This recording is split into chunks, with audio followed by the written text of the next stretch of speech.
अस्सलाम वालेकुम dear student. सबसे पहले आपको यूट्यूब चैनल पे खुशामदीद। और हम अब नाउन की सीरीज़ को आगे कंटिन्यू करते हुए हमारा जो है आज का जो है लास्ट वीडियो है नाउन के बारे में। ये लास्ट वीडियो देख के आप फिर से जो है नाउन रिवाइज करना और इसकी प्रैक्टिस करना। इंशाल्लाह you will learn all the things about the noun that come in exam. ठीक है, तो आखिरी वीडियो में हम पढ़ेंगे कि नाउन के केसेस क्या होते हैं। नाउन और केस पढ़ेंगे। केसेस फॉर एग्जांपल, आपने पोजीशन वर्ड तो सुना ही होगा। पजेसिव, पोजीशन का मतलब है कि कोई किसी चीज़ के लिए मतलब पजेसिव हो। फॉर एग्जांपल, अगर कोई बंदा है किसी जॉब के लिए पजेसिव होता है, या कोई फॉर एग्जांपल बंदा है किसी बुक के लिए पजेसिव होता है। वैसे ये होता तो कम है, लेकिन हम इसे कह सकते हैं कि वो इस चीज़ के लिए पजेसिव है। ठीक है, तो उसी वर्ड से ये वाला पोजीशन से निकला हुआ है वर्ड पजेसिव। ठीक है, अब यहाँ पे पजेसिव का क्या मतलब है? यहाँ पे मतलब ये है कि किसी चीज़ की होना, किसी चीज़ का हकदार होना या किसी चीज़ का मालिक होना। ठीक है, फॉर एग्जांपल अगर आपके पास कार है कोई, तो मतलब उस कार की पोजीशन आपके पास है। या आपके पास कोई बैग है, कोई पेन है, मतलब वो चीज़ जो आपकी हो, तो आपके पोजीशन में हो, उसको आप इंग्लिश में कैसे एक्सप्रेस करोगे? अगर फॉर एग्जांपल इंग्लिश में पोजीशन एक्सप्रेस करने के लिए ये 3 तरीके आते हैं। सबसे पहले एपोस्ट्रोफी एस आ जाता है, उसके बाद एपोस्ट्रोफी आ जाती है सिंपल, और कभी कभी जो है वो ऑफ आ जाता है। ये तीनों जो हैं डिफरेंट कब कब आएंगे वो आज हम सीखेंगे। ठीक है, सबसे पहले फॉर एग्जांपल एपोस्ट्रोफी एस पे आ जाए। इस वाली निशानी को एपोस्ट्रोफी कहते हैं। ये हम जब पंक्चुएशंस पढ़ेंगे तब डिटेल में पढ़ेंगे कि कामा, फुल स्टॉप वगैरह वगैरह वो क्या होती है, तब पढ़ेंगे एपोस्ट्रोफी। ठीक है, ये एपोस्ट्रोफी एस बेसिकली क्या होता है? एपोस्ट्रोफी एस जो है किसी भी लिविंग सब्सटेंस के साथ यूज़ हो सकता है उसकी पोजीशन दिखाने के लिए। फॉर एग्जांपल अगर कोई बंदा है मिस्टर दौलत, तो उस मिस्टर दौलत के पास जो है एक कार है, तो हम क्या कहेंगे कि दौलत्स कार। ठीक है, तो ये कार की जो है पोजीशन शो कर रहा है, तो इसलिए हमने यहाँ पे एपोस्ट्रोफी एस लगाया है, जो ये रिप्रेजेंट कर रहा है यहाँ पे कि इस कार की पोजीशन जो है मिस्टर दौलत के पास है। या फॉर एग्जांपल सूरज बैग, इसका मतलब है कि सूरज की बैग। ठीक है, तो ये वाली जो है बैग की पोजीशन जो है सूरज के पास है, ये एक्सप्रेस करने के लिए ये एपोस्ट्रोफी एस यहाँ पे यूज़ होता है। ठीक है, अब दूसरा वाला हम देखेंगे कि सिंपल एपोस्ट्रोफी कहाँ आता है। सिंपल एपोस्ट्रोफी तब आता है most of the for example किसी भी प्लूरल नाउन की पोजीशन शो करने पे एपोस्ट्रोफी एस आता है। एक तो बात ये आपने याद रखनी है, first of all for example boys hostel है तो एक किसी लड़के का हॉस्टल नहीं हो सकता, बहुत सारे बॉयज़ का हॉस्टल है, तब शुरू में ही आपका आ जाएगा कि बॉयज़। अब क्या है? लड़कों की हॉस्टल। तो बॉयज़ हॉस्टल आप इसको ऐसे नहीं रिप्रेजेंट करेंगे, इसको यहाँ पे एपोस्ट्रॉफी लगाएंगे कि बॉयज़ हॉस्टल। हाँ भाई, लड़कों का हॉस्टल। मतलब कि सिंपल एपोस्ट्रॉफी तब आएगी जब आपका नाउन जो है वो प्लूरल हो। एक बात ये आपने याद रखनी है। इसकी का दूसरा एग्जांपल देखते हैं। फॉर एग्जांपल बॉयज़ हॉस्टल हो गया या गर्ल्स हॉस्टल हो गया, तो गर्ल्स जो है एक किसी का तो हॉस्टल हो नहीं सकता, इसलिए बहुत सारी गर्ल्स का हॉस्टल। तो यहाँ पे हम इसको ऐसे एक्सप्रेस कर सकते हैं। ठीक है, ये सिंपल एपोस्ट्रॉफी एक बात ये हो गई। और दूसरी एपोस्ट्रॉफी कभी कभी सिंपल एपोस्ट्रॉफी कहाँ पे यूज़ होती है? जब किसी भी नाउन के एट द एंड में जो हो वो हिसिंग साउंड वाला वर्ड आ जाए। हिसिंग साउंड का मतलब क्या है? जो ऐसे जो है एट द एंड आ जाए, तो उसमें भी जो है सिंपल अपोस्ट्रॉफी, क्योंकि वहाँ पे जो है डबल डबल एस लगाना जो है वो बहुत ज़्यादा एस की अक्यूमुलेशन हो जाएगी। जैसे हम अगर यहाँ पे भी डबल एस लगाएंगे तो बॉयज़ हॉस्टल, तो ये कुछ अच्छा नहीं लग रहा है, इसलिए हमने यहाँ पे अपॉस्ट्रॉफी सिर्फ लगाई है, एस को जो है एक्सट्रैक्ट कर दिया है, ठीक है। ये पढ़ा। दूसरा हमने पढ़ा कि किसी भी हिसिंग साउंड वाले वर्ड जब एंड होते हैं तब जो है हम वो चीज़ यूज़ करते हैं। फॉर एग्ज़ाम्पल कैसे, जब के फॉर एग्ज़ाम्पल एक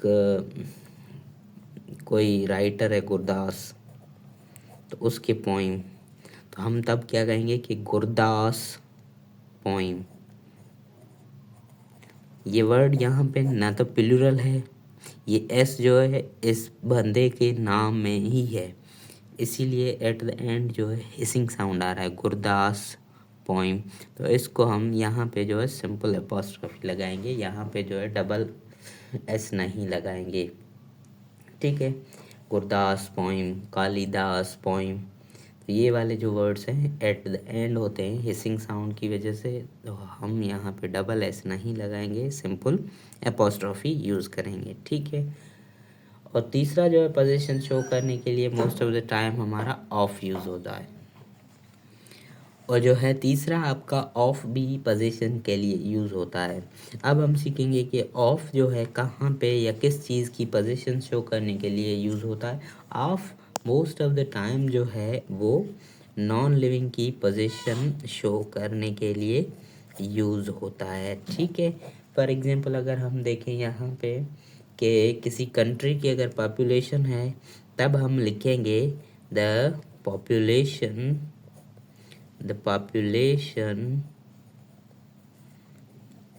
of a country, ठीक है। तो ये कंट्री की पॉपुलेशन शो करने के लिए हमने इसकी पोजीशन शो करने के लिए कि किस कंट्री पॉपुलेशन इस कंट्री की है, उसके लिए हमने यहाँ पे ऑफ लगाया है। मतलब कि ऑफ जो है मोस्ट ऑफ द टाइम जो नॉन लिविंग की पोजीशन शो करने में यूज़ होता है। अगर हम यहाँ पे लिखें कि किसी चीज़ के पार्ट्स हैं different, for example legs of chair, legs of chair, मतलब कि चेयर की जो है वो टांगें, तो ये लेग्स ऑफ चेयर, ये वाला जो है करेक्ट हो गया। इसको ऐसे नहीं हम रिप्रेजेंट कर सके चेयर्स लेग, ये जो है थोड़ा हम ऑकवर्ड सा लगता है, चेयर्स लेग, ये चेयर्स लेग नहीं होगा, हम इसको क्या कहेंगे कि लेग्स ऑफ चेयर, ठीक है। यहाँ पे ये हमारा सिंपल इंट्रोडक्शन ख़त्म होता है कि फॉर एग्जांपल एपोस्ट्रॉफी एस किसकी पोजीशन शो करने में लगता है, most of the time living substance की पोजीशन शो करने में लगता है। और सिंपल एपोस्ट्रॉफी कब लगता है, प्लूरल के बाद सिंपल एपोस्ट्रॉफी लगता है, जैसे कि हमने दो एग्जांपल यहाँ पे देखे।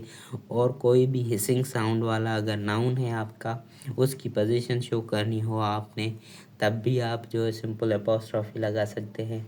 और एट द एंड हमने पढ़ा कि किसी भी नॉन लिंक जो है थिंग्स की अगर आपने पोजीशन दिखानी हो, तो आप वहाँ पे जो है ऑफ का यूज़ कर सकते हैं, most of the time of use होता है, ठीक है। ये तो हमने पढ़ी सिंपल सी बातें जो यहाँ पे आती है। अब धीरे धीरे लैंग्वेज भी इवॉल्व हो रही है, सिस्टम भी इवॉल्व हो रहा है, तो most of the time most of the newspaper क्या करती हैं कि कभी कभी एपोस्ट्रॉफी एस के साथ जो है वो एपोस्ट्रॉफी एस जो है नॉन लिविंग जो है चीज़ों के साथ भी यूज़ कर देती हैं, ठीक है। जैसे कि फॉर एग्जांपल अगर हमने यहाँ पे देखा कि द नॉन लिविंग चीज़ों के साथ भी यूज़ करती हैं, जैसे कि हमने यहाँ पे देखा कि एक 2 मील का डिस्टेंस है, तो अखबार में कभी कभी आप ये भी पढ़ेंगे कि 2 माइल्स डिस्टेंस, ये है तो यहाँ नॉन लिविंग, पर यहाँ पे जो है यूज़ किया है इन्होंने। या 3 मंथ्स डिले हो गया, कोई कंस्ट्रक्शन वर्क चल रहा है किसी, फॉर एग्जांपल अभी कज़ाफी स्टेडियम में कंस्ट्रक्शन का वर्क चल रहा है, तो अखबार ये भी लिख सकती हैं कि the work of construction is delayed 3 months delayed, ठीक है, तो ये भी यूज़ हो सकता है। और यहाँ पे 10 टन्स वेट या पाकिस्तान की पॉपुलेशन, ये भी बहुत सारे वर्ड ऐसे भी यूज़ होते हैं। मतलब कि हमने जो सिंपल बातें पढ़ी उसमें आप ये भी एक्सेप्शन देख लें कि एपोस्ट्रोफी एस आजकल जो है कभी कभी जो अखबार नॉन लिविंग चीज़ों के साथ भी यूज़ करती हैं, जैसे कि ये वाले मैंने आपको एग्जाम्पल दिए। ठीक है, अब हम पढ़ेंगे कि कुछ कंपाउंड नाउन होते हैं उनके साथ आप एपोस्ट्रोफी एस कहाँ पे लगाएंगे। जैसे कि हमने यहाँ पे पढ़ा कि mother in law, mother in law. अब इसका अगर आपने प्लूरल बनाना है तो आप प्लूरल हमने बनाने आपको सिखाए हैं, अगली वीडियो में आप देख सकते हैं कि हमने सिखाया था कि प्लूरल आप कैसे बना सकते हैं। जो आपका मेन वर्ड है उसमें आपने एस लगाना होता है। यहाँ पे मेन वर्ड आपका मदर है, तो इसका प्लूरल आप बनाएंगे कि मदर्स इन लॉ। ठीक है, बहुत सारी सासू माँ मदर्स इन लॉ। ठीक है, पर यहाँ पे हम क्या पढ़ रहे हैं कि कंपाउंड नाउन जब आ जाए तब आपको एपोस्ट्रोफी कहाँ पे लगानी है। तब आपको एपोस्ट्रोफी जो है वो इस पूरे कंपाउंड नाउन के एंड में लगानी है, मदर्स इन लॉज। सिंपल आपने बहुत बार फिल्मों में या ड्रामों में यही सुना होगा कि मैं इन लॉज के घर जा रहा हूँ। तो इन लॉज का घर मतलब वो इन लॉज की पोजीशन शो कर रहा है कि ये घर किसका है, इन लॉज का है। ठीक है, मैं इन लॉज के घर जा रहा हूँ या इन लॉज के घर से आ रहा हूँ, तो मतलब कि पूरा जो आपका कंपाउंड नाउन है उसकी जो है पोजीशन शो करने के लिए आपको पूरे वर्ड के एंड में एपोस्ट्रोफी एस लगाना पड़ेगा। ठीक है, और ये भी आपको ध्यान में रखना है, कंफ्यूज नहीं होना यहाँ पे कि प्लूरल बनाने के लिए आपको एस जो है मेन वर्ड में यूज़ करना होता है और एपोस्ट्रोफी जो है पूरे वर्ड के एंड में लगानी होती है। ठीक है, ये आपका एक कंपाउंड नाउन हो गया। अगर फॉर एग्जांपल आप कभी कभी शो करते हैं पोजीशन, दो आदमी हैं उनकी एक पोजीशन है, वो शो करने के लिए आप क्या लगाएंगे। वो शो करने के लिए फॉर एग्जांपल कोई बंदा है कि मिस्टर, ये आपका डी यहाँ पे बढ़ाएगा, दौलत एंड सूरज शॉप। मिस्टर दौलत, यहाँ पे हम एग्जाम्पल के साथ क्लियरिफाई करवा रहे हैं आपको कि डिफरेंट कंडीशंस में आपकी क्या चीज़ें होंगी डिफरेंट शॉप। अगर फॉर एग्जांपल ये दौलत एंड सूरज का साथ में एक ही दुकान है, तब आप जो है पीछे आने वाले नाउन के साथ एपोस्ट्रोफी एस लगाएंगे। ठीक है, फॉर एग्जांपल यहाँ पे हमने लिखा कि मिस्टर दौलत और सूरज की एक ही दुकान है, तब हम क्या करेंगे, मिस्टर दौलत एंड सूरज शॉप ऐसे करेंगे। ठीक है, अगर इन दोनों की फॉर एग्जांपल अलग अलग शॉप है, अलग अलग आपको पोजीशन दिखानी है, तब आप क्या करेंगे, इनके साथ अलग अलग जो है एपोस्ट्रोफी लगाएंगे। ठीक है, ये एग्जाम्पल में ज़ाहिर हो रहा है कि यहाँ पे जो शॉप है ऊपर वाले सेंटेंस में ये इन दोनों की इकट्ठी एक ही शॉप है, और नीचे वाले सेंटेंस में जो है वो इन दोनों की अलग अलग शॉप है। हम इन दोनों की अलग अलग शॉप शो कर रहे हैं। फॉर एग्जाम्पल मिठाई की दुकान पे आपने कभी देखा होगा कि mister Lala and sons shop, तो mister Lala and sons shop, sons पे जो है एपोस्ट्रोफी लगा है कि मतलब मिस्टर लाला एंड उसके बच्चों की साथ में ये वाली दुकान है। ठीक है, या किसी घर पे आपने लिखा होगा कि mister Sajan and sons house. तो यहाँ पे हमने क्या चीज़ सीखी कि मिस्टर दौलत एंड सूरज की एक ही शॉप है, और नीचे वाले सेंटेंस में हमने ये सीखा कि मिस्टर दौलत और सूरज की अलग अलग दुकान है। ठीक है, मोस्ट ऑफ द जो है कंडीशंस ये पॉजिटिव केस में यहाँ पे क्लियर होती हैं, और इसमें एक चीज़ बचती है। कभी कभी फॉर एग्जांपल आप कोई कंडीशन ऐसी देखें, कभी कभी आप कोई कंडीशन ऐसी देखें कि कभी ऐसे भी आपने वर्ड्स देखे होंगे कि द प्लस आपने एडजेक्टिव वर्ड देखा होगा, द प्लस एडजेक्टिव। तो ये द प्लस एडजेक्टिव जो है आपका एज ए प्लूरल नाउन तौर जो है यूज़ होता है। क्या? द प्लस एडजेक्टिव जो है आपका प्लूरल नाउन तौर यूज़ होता है। तो मतलब कि प्लूरल नाउन के बाद जो है आपने कभी भी जो है अपोस्ट्रॉफी एस नहीं लगाना है। तो आप द प्लस एडजेक्टिव के बाद भी अपोस्ट्रॉफी एस नहीं लगाएंगे। कैसे the plus adjective plural noun का काम करता है, यहाँ पे हम देखते हैं कि फॉर एग्जांपल आपका रिच जो है वो क्या है? एडजेक्टिव है। रिच का मतलब अमीर। अगर हम इसके आगे लगा देंगे कि द रिच, तो ये द रिच क्या हो गया? पूरी आपकी जो है रिच कम्युनिटी को एक्सप्रेस करेगा कि the rich are growing day by day. ठीक है, तो ये द रिच जो है ये यहाँ पे जो है पूरी रिच कम्युनिटी को शो करा है। ठीक है, या फॉर एग्जांपल पुअर, पुअर भी आपका एडजेक्टिव है। अगर आपने यहाँ पे द लगा दिया तो ये द पुअर जो है आपका पूरी कम्युनिटी को एक्सप्रेस करेगा। या फॉर एग्जांपल आप अगर फॉर एग्जांपल लिखते हैं यहाँ पे ब्लाइंड, तो ये ब्लाइंड भी आपका क्या है? एडजेक्टिव। ठीक है, अगर यहाँ पे आप द लगा देंगे तो ये द ब्लाइंड जो है आपकी पूरी ब्लाइंड कम्युनिटी जो उसको एक्सप्रेस करेगा। ठीक है, तो मतलब कि द प्लस एडजेक्टिव आपका प्लूरल नाउन का काम करता है, इसलिए प्लूरल के साथ आप ये वाली अपोस्ट्रॉफी नहीं लगा सकते। ठीक है, जैसे कि फॉर एग्जांपल हम यहाँ पे किसी सेंटेंस का यूज़ करें कि the riches are growing day by day, तो यहाँ पे रिच का जो है कोई अपोस्ट्रॉफी वगैरह नहीं लगेगा। सिंपल यही बात आपको समझानी थी। ठीक है, द प्लस एडजेक्टिव जो है प्लूरल का काम करता है। प्लूरल के बाद इन वालों सेंटेंस के बाद आपने जो है वो अपोस्ट्रॉफी नहीं लगानी होती। ठीक है, और कभी कभी इसमें और एक चीज़ रहती है कि कभी कभी आपने कुछ वर्ड्स देखे होंगे कुछ वर्ड्स देखे होंगे फॉर एग्जांपल समबडी है, एनीबडी है,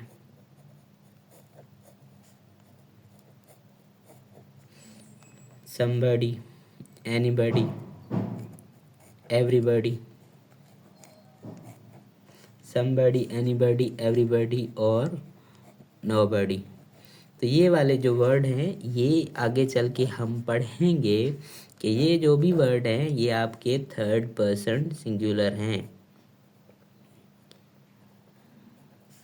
आपके थर्ड पर्सन सिंगुलर हैं। ये थर्ड पर्सन सिंगुलर क्या होता है ये हम प्रोनाउन के चैप्टर में नेक्स्ट जो हमारा चैप्टर है उसमें सीखेंगे कि जो है ही शी इट के साथ जो है ये वाले वर्ड्स भी आ जाते हैं, समबडी, एनीबडी, एवरीबडी, नोबडी। तो थर्ड पर्सन ये सिंगुलर में आ जाते हैं। थर्ड पर्सन सिंगुलर का मकसद ये है कि इनके साथ जो है आपका वर्ब लगेगा वो भी थर्ड पर्सन सिंगुलर वाला ही लगेगा। ठीक है, तो यहाँ पे आप ये जो हैं लिविंग सब्सटेंस के लिए यूज़ होते हैं, तो इनके बाद जो है आप अपोस्ट्रॉफी लगा सकते हैं। कैसे? फॉर एग्जांपल समबडी, ये आपने कर दिया word, somebody's laptop has been stolen। हम अगर कहते हैं कि किसी का लैपटॉप जो है वो खो गया है तो हम उसको कैसे एक्सप्रेस करेंगे? ये पूरा सेंटेंस पैसिव में है। एक्टिव पैसिव भी हम आगे चल के अच्छे तरीके से पढ़ेंगे। या मैं आपको बार बार आगे चल के या पीछे चल के देख लें आप, कह रहा हूँ इसका मतलब जो भी हमारी सीरीज़ है पूरी आपको कंटिन्यूस ही देखनी है। अगर आप कंटिन्यूस नहीं देखेंगे तो बीच बीच में आपको कॉन्सेप्ट समझ में नहीं आएंगे, क्योंकि इंग्लिश जो है पूरी इंटरमिक्स्ड है। ऐसा नहीं है नाउन का अलग है प्रोनाउन का अलग है। यहाँ पे हम पढ़ तो नाउन रहे हैं लेकिन ये प्रोनाउन वाली चीज़ें भी आ रहे हैं, एडजेक्टिव वाली चीज़ें भी आ रहे हैं। तो एज ए होल आपको जो है पूरी सीरीज़ कंटिन्यूसली देखनी है। ठीक है, तो ये यहाँ पे कह रहा है कि somebody's laptop has been stolen. इसका मतलब ये लिविंग सब्सटेंस को रिप्रेजेंट करते हैं ये वाले word, somebody, anybody, everybody, nobody. तो इसके साथ हम जो है वो अपोस्ट्रॉफी एस लगा सकते हैं कि किसी का भाई लैपटॉप जो है वो चोरी हो गया है। ठीक है और इसी चीज़ में आपको कंफ्यूज नहीं होना। कभी कभी क्या करते हैं एग्जामिनर जो है आपके साथ इन जैसे ही वर्ड कुछ लिख के देते हैं, जैसे कि समथिंग हो गया, एनीथिंग हो गया,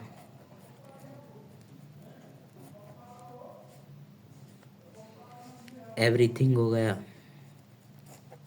अब तक आपको पता चल गया होगा कि ये वाले जो वर्ड हैं एनीथिंग और समथिंग, एनीथिंग या एवरीथिंग, ये वाले जो वर्ड हैं ये आपके नॉन लिविंग चीज़ को एक्सप्रेस कर रहे हैं। तो नॉन लिविंग चीज़ को एक्सप्रेस कर रहे हैं, इसका मतलब कि इनके साथ जो है आपका एपोस्ट्रॉफी एस नहीं यूज़ होगा। हमने पहले ही इन वीडियो के इंट्रोडक्शन में पढ़ा था कि ये वाली चीज़ें जो हैं नॉन लिविंग है, नॉन लिविंग के साथ हम एपोस्ट्रॉफी एस नहीं यूज़ करते। तो आपने जो है वो कंफ्यूज नहीं होना, एन को ध्यान से आपने देखना है कि वर्ड समबडी है या समथिंग है। अगर समबडी है मतलब कि लिविंग को रिप्रेजेंट कर रहा है तो इसके साथ एपोस्ट्रॉफी एस यहाँ पे लगेगा। अगर समथिंग है तो एपोस्ट्रॉफी एस नहीं लगेगा। तो उस सेंटेंस को आपने जो है वहाँ पे ऑफ लगा के सेंटेंस को करेक्ट करना है, ठीक है। अगर फॉर एग्जांपल समबडीज या नोबडी या एवरीबडी के साथ कभी कभी आपका एल्स वाला वर्ड भी आ जाता है, एल्स आ जाता है समबडी, तो तब आप क्या करेंगे, तब आप एपोस्ट्रॉफी जो है वो समबडी के साथ नहीं लगाएंगे, तो आप एल्स के साथ लगाएंगे। कैसे, जैसे हम यहाँ पे एग्जांपल एक देख रहे हैं कि somebody else laptop has been stolen, ठीक है। तो यहाँ पे जो है somebody के साथ आपका else वर्ड भी आया। जब भी इन वर्ड्स के साथ somebody, anybody, everybody और nobody के साथ आपका else वर्ड आए तो आपने जो है तब क्या करना है, एस जो है अपोस्ट्रॉफी वाला वो somebody के साथ नहीं लगाना, तब आपने इस वर्ड को एज ए होल काउंट करना है और somebody else के बाद लगाना है। माने किसी और का भी लैपटॉप यहाँ पे खो गया है, ठीक है। somebody else laptop has been stolen there, यहाँ पे हमारे नाउन और केसेस ख़त्म होते हैं और हम जो भी वीडियोस देखते हैं या जो भी चीज़ पढ़ते हैं उसकी एट द एंड जो है प्रैक्टिस ज़रूर करते हैं। इसलिए हम यहाँ पे कुछ क्वेश्चन सॉल्व करेंगे। वीडियो को पॉज करके आपने अपने आप में ही जो ये क्वेश्चंस सॉल्व करने हैं। अगर आपके साथ ये नहीं हो रहा है तो आपको पता ही है क्या करना है, ठीक है। तो डियर स्टूडेंट, यहाँ पे जो है हमारा नाउन का आखिरी जो टॉपिक है वो ख़त्म होता है और इसी की हम आज टेस्ट करते हैं कि यहाँ पे पहले आपका सबसे पहले क्वेश्चन है कि this is my sons in law's house. यहाँ पे आपने आइडेंटिफाई करनी है कि कौन सी एरर है। मैंने आपको पढ़ाया था कि ये वाले जो कंपाउंड नाउन है इसका प्लूरल जो बनता है वो मेन नाउन, मेन वर्ड पे एस लगाने से प्लूरल बनता है, ठीक है। अगर इसकी पोजीशन आपने शो करनी है तो यहाँ पे जो पूरा कंपाउंड नाउन है उसके एंड में आपने एस लगाना होता है, अपोस्ट्रोफी एस लगाना होता है। तो यहाँ पे क्या होगा, सन्स इन लॉज नहीं होगा, this is my son in law's house, मतलब ये मेरे साले वालों का जो है वो घर है, सन इन लॉज हाउस।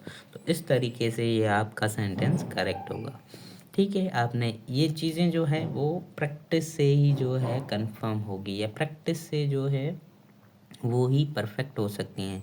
अदरवाइज़ जो है आपको एट वन जो इंट्यूशन होती है ना, गट फीलिंग होती है ना, वो जो है आपको नहीं आएगी जब तक आपने 100-200 क्वेश्चन प्रैक्टिस नहीं किए होंगे नाउन के, तब तक आपको ये चीज़ें जो है एग्ज़ाम में नहीं समझ में आएगी। क्योंकि एग्ज़ाम में ये कॉन्सेप्ट तो होता नहीं है, एग्ज़ाम में सिर्फ ये पूरी जो हम ग्रामर पढ़ेंगे उस ग्रामर के ही 10 या 15 क्वेश्चन होते हैं, बाकी दूसरी इंग्लिश आ जाती है, ठीक है। इसलिए आपने प्रैक्टिस बहुत ज़्यादा करनी है।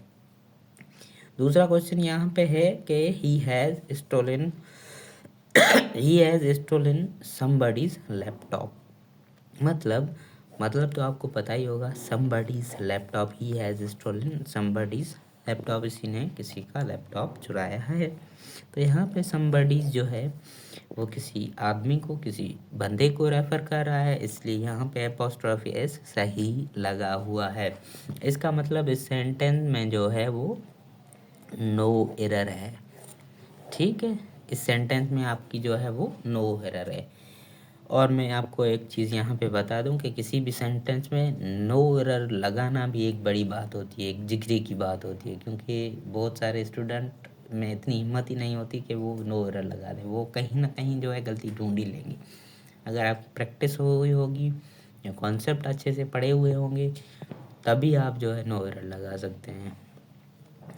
तीसरा वाला क्वेश्चन है, यहाँ पे कहता है कि the next building is girls hostel. तो गर्ल्स हॉस्टल, ये सारे वही सेंटेंस है जो मैंने आपको पढ़ाए हुए हैं, वर्ड्स उन्हीं से मैंने हम जो है बनाए हैं। जैसे यहाँ पे गर्ल्स हॉस्टल नहीं होगा, क्या बताया था मैंने आपको, किसी एक लड़की का हॉस्टल, लड़की का हॉस्टल तो नहीं होगा, लड़कियों का हॉस्टल होगा। इसलिए पहले आपका प्लूरल वर्ब आएगा कि भाई गर्ल्स का हॉस्टल है, ये क्या है, गर्ल्स का जो है हॉस्टल है। ठीक है, अगर गर्ल्स की पोजीशन आपने शो करनी है तो सिंपल एपोस्ट्रॉफी एस लगाएंगे, प्लूरल के साथ जो है सिंपल एपोस्ट्रॉफी एस लगानी है आपको। और जो है हिसिंग साउंड वाले वर्ड जो हैं उनके साथ भी सिंपल एपोस्ट्रॉफी लगानी है। तो इस तरीके से ये हमारा सेंटेंस करेक्ट हो जाता है। और उसके बाद हम देखेंगे कि एवरीथिंग्स ब्यूटी इज़ टेम्पररी। हर किसी चीज़ की जो है खूबसूरती वो है आर्जी है, टेम्पररी। ठीक है, तो यहाँ पे कौन सी गलती है ये आप कमेंट सेक्शन में बताएं और फिर मैं बताऊँगा। उम्मीद करता हूँ कि आपने इसका जवाब सोच लिया होगा, दे दिया होगा। अब हम पढ़ते हैं कि ये जो वर्ड है एवरीथिंग, ये किसी नॉन लिविंग चीज़ को एक्सप्रेस कर रहा है, एवरीथिंग लिखा हुआ है। और मैंने आपको पढ़ाया था कि नॉन लिविंग वाले जो भी वर्ड हैं उनमें मोस्ट ऑफ द टाइम जो है एपोस्ट्रॉफी एस नहीं लगता, लेकिन ये इंग्लिश है, लैंग्वेज है, कभी कभी इसमें एक्सेप्शंस होती हैं। एक्सेप्शन वाले मैंने कुछ आपको वर्ड पढ़ाए थे। चलो यहाँ पे आए तो एवरीथिंग जो है बेसिकली नॉन लिविंग है, तो इसमें जो है आपका एपोस्ट्रॉफी एस नहीं आएगा। ठीक है, तो एपोस्ट्रॉफी एस नहीं आएगा तो एवरीथिंग ब्यूटी इज़ टेम्पररी, ये सेंटेंस थोड़ा सा है जो वो इंग्लिश में फिट नहीं बैठता। इसलिए हम क्या करेंगे, इस सेंटेंस की जो है वो पूरी अदला बदली करेंगे, करेक्शन करेंगे। हम क्या लिखेंगे यहाँ पे कि द ब्यूटी ऑफ